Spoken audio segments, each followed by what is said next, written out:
Good day, I'm Twyla Whelan, and this is your JS News for Tuesday, August 27, 2024. The Ministry of Education and Youth is reporting that students across Jamaica maintained a high level of performance in the May-June 2024 sitting of the Caribbean Advanced Proficiency Examination, CAPE.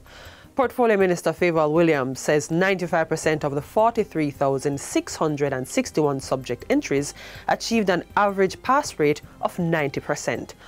Of those who sat Unit 1, there was a 90% pass rate, while Unit 2 students recorded a 91% pass rate. The CAPE Unit 1 and 2 results for 2024 did not show significant percentage variations from those of 2023. Only a difference of about 0.1% in 2024 when compared to the results in 2023 for Unit 1, and for Unit 2, a difference of 0.8% when compared to the results of 2023.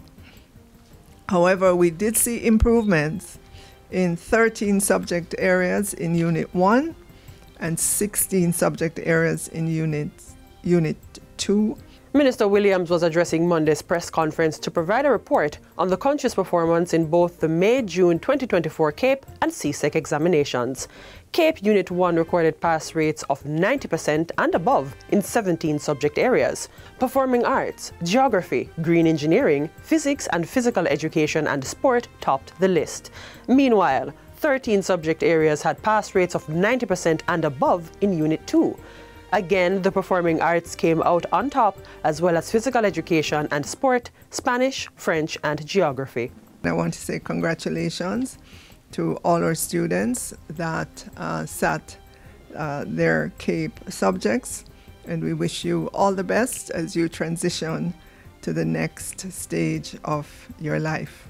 As emergency repairs continue on schools that were damaged by Hurricane Beryl, the Education Ministry says 902 institutions will be ready for the September 2 start date for the 2024-25 academic year. This figure is from a total of 1,009 schools. The details were disclosed by Portfolio Minister Favour Williams during a press briefing at her office yesterday. Minister Williams highlighted that most of the damage was to the roofs, and efforts have been focused on resheeting roofs and installing new windows to ensure the buildings are ready for the students. For the ones that are in Priority 1 that would have gotten their roofs damaged, that's 107, and we have been monitoring the progress there. As of Friday, I think we're confident on about, I would say, 90 of those, given where the work is. And for those for which we are seeing there might be delay, we're asking our principals to help us with a contingency plan. Contingency plans could include the use of temporary tents or church halls for schools that will not be ready for September 2.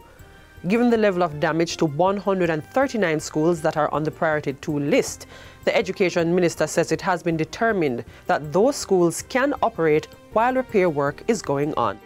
Obviously, will everything be picture perfect on September 2? That's not what we're saying.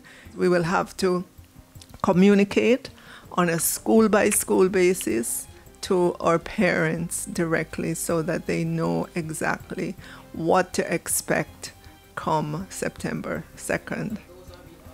Phase 1 of the Mason Hall Water Distribution Storage and Lift project is expected to distribute a steady supply of water to residents of the St. Mary community by the end of the year. This phase is being done at a cost of $175 million by the National Water Commission (NWC) in partnership with Rural Water Supply Limited. Minister with responsibility for water, Senator Matthew Samuda, says the overall project cost of approximately $1 billion is part of the Caribbean Development Bank CDF-funded initiative that aids rural communities.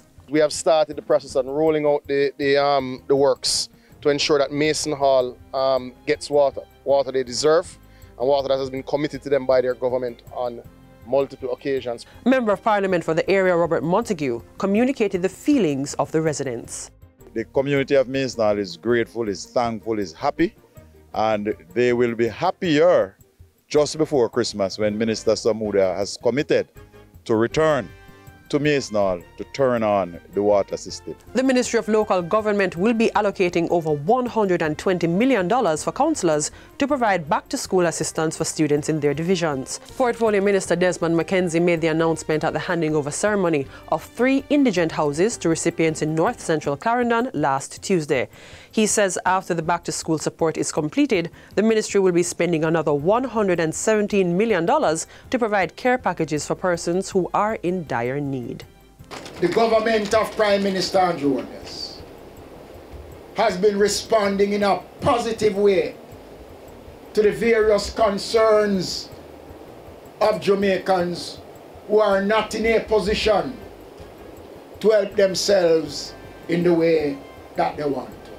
And finally, fisherfolk in Clarendon have received supplies and financial assistance from the Ministry of Agriculture, Fisheries and Mining and the Sandals Foundation to help their recovery from Hurricane Beryl. Last Thursday, the foundation distributed rolls of fish pot mesh during a handing over ceremony at the Caribbean Coastal Area Management Foundation's field station in Clarendon. At the same time, the ministry provided vouchers valued at $25,000 each for those who do net fishing. Portfolio Minister Floyd Green again affirmed his ministry's plan to intervene at all the fishing beaches that were impacted by the hurricane. We're not just building back the gear sheds as they were. We want to do them in a more sustainable way so that when another storm comes, they can withstand that storm. Fishers in St. Elizabeth and Westmoreland also benefited from the partnership between the ministry and the Sandals Foundation. And that's it for JS News Today. I'm Twyla Whelan. Thanks for watching.